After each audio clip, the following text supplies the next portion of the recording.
What is it really like being an Airsoft YouTuber? Some of the questions I'm often asked are, what's it like being a YouTuber? Is it your full-time job?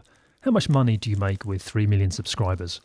Funnily enough, I never get asked about whether I enjoy what I do or how much work goes into running my YouTube channel, but I am often asked, how does it compare to a normal job? Which is not really something I can compare it to, as I've always worked for myself. When I left university, I was a DJ and club promoter before I became a self-financed trader in the city. I specialised in interest rate futures and the bond markets. And even in those days, I liked taking headshots at cheaters. Here's a couple of articles about me in the Times newspaper when I was exposing market manipulation. I then found myself in the cryptocurrency and Bitcoin markets before I had ever even turned on my cameras on an airsoft field. So unfortunately, I'm not able to compare my life as a YouTuber to what it's like in a normal job. But I am going to do my best to explain what life is like for me right here and now with 3 million subscribers and all the pressures and reality of what it's really like being a YouTuber. The biggest feature of my life, which consumes me every day, it kind of weighs on me, is that I'm not really able to switch off. Other successful content creators I speak to feel the same. I don't finish work, go home and relax for the rest of the day.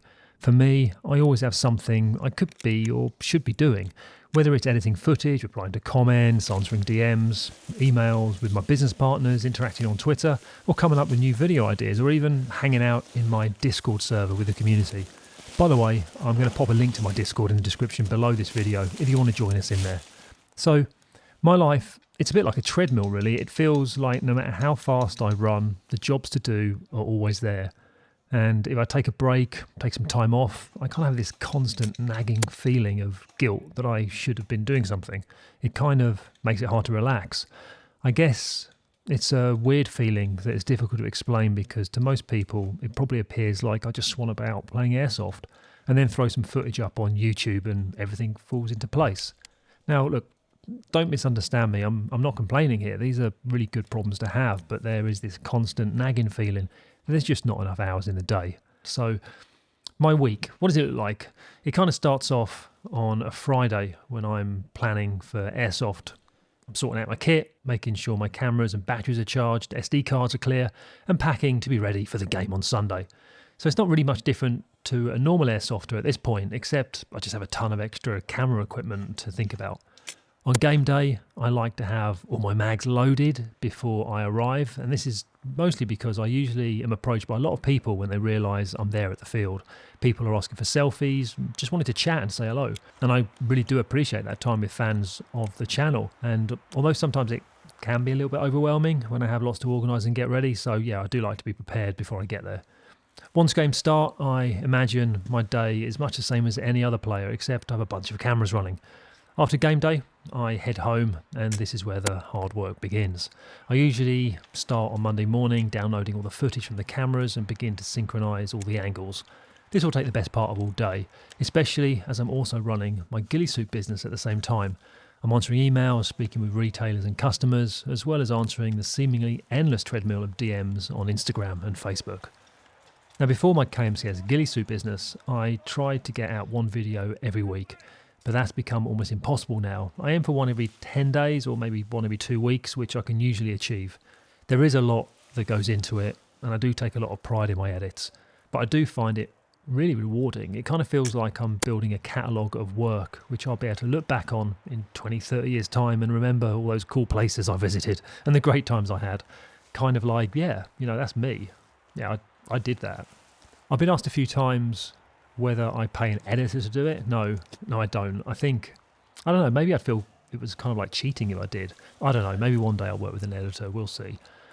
So, what is my least favourite thing about being a YouTuber? Possibly it's not being able to express an honest opinion without people absolutely losing their nuts over it and getting personal. Like the paid promotion issue I've been raising recently. I don't think it's right that a lot of Airsoft YouTubers are doing paid promotions for companies without declaring it as a paid promotion. It's just bad for everyone involved and the community. I think that it is an issue and I don't think it's particularly controversial to raise it, but instead of engaging on the topic, a bunch of people, including some of the YouTubers who are doing it, start hurling personal insults around. Now, having said that, I think the thing that I probably dislike more is reading lies that are spread about me. Not like general troll comments like, hey, that kicking Mustang, I hate that guy. Cool, have an opinion, thanks for watching. But it's when people actually lie about me. So just recently, for example, there's been a rumour, well actually it's not really a rumour, it's actually stalking and harassment, when someone has been pushing a lie that I've been banned from a field for homophobia. The field has categorically told the person to take down his lies as it's untrue. But the field owner, he's been ignored and the lies are on their way to becoming kicking Mustang law. So how do I deal with issues like that? The problem is, I think, is that in 2025, people in general only want to believe what makes them feel good, not what actually is true. So how do I engage with a lie like that? Well, in this case, I go to the police and I report the people involved. Hopefully the legal system will deal with it. But honestly, it's pretty wild and at times it can be frustrating. I've seen recently a lot of Airsoft YouTubers complaining about the algo not promoting Airsoft content. Now, personally, I've not really experienced it too much. Sure, there are weird things that happen, such as my recent gameplay from Turkey, which is probably one of my favourite edits ever, but the YouTube Studio app is telling me it's appealing to a smaller audience, despite it having great retention, and the same edit is receiving over 4 million views over on Facebook. It's kind of weird, but I try not to think about that stuff too much. People ask me for advice on YouTube, and honestly, I'm just pressing and guessing as much as the next man. I think I could probably give really good advice to people on social media strategies and techniques and tactics in general, but when it comes to YouTube, I kind of just keep my fingers crossed, to be honest. I press send and hope for the best. You've probably noticed that I travel quite a bit to play Airsoft in foreign places, and people I meet very often ask me about my experiences. So why do I travel so far to play Airsoft? I think it's probably a bit of an addiction now. I have this need to play in wild places, which is kind of funny because I hate flying, but there is nothing quite like playing Airsoft in locations that seem like they belong in a computer game or movie. It's like such a buzz.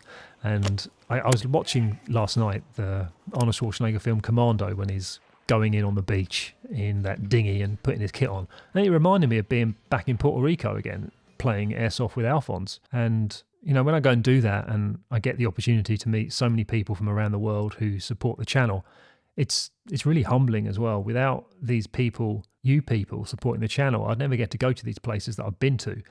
And I'll always be grateful for that. So thank you. Now, one of the weirdest things about what I do is being recognised by random people. One of the weirdest was a taxi driver in Brazil. He went crazy and was ringing his brother and his friends to tell them I was in the car with him. So that was kind of fun. Now, with everything that I've said here in this video, my favourite thing about being a YouTuber is meeting all you guys when I'm out and about. Meeting you out on the field and talking about Airsoft with you all in person, sharing our passion for this game. It reminds me that you're all human beings and not just usernames leaving comments on my videos. Just shake your hands, have pictures taken with you, and just generally having a great time on the Airsoft field. That's what it's all about, really. And being able to share that experience with you through my videos on YouTube as my job, while I make ghillie suits for other people who also like to play hide and seek like me. Well, thanks. I appreciate you all. Thank you. And thanks for watching this video. And I'll see you next time.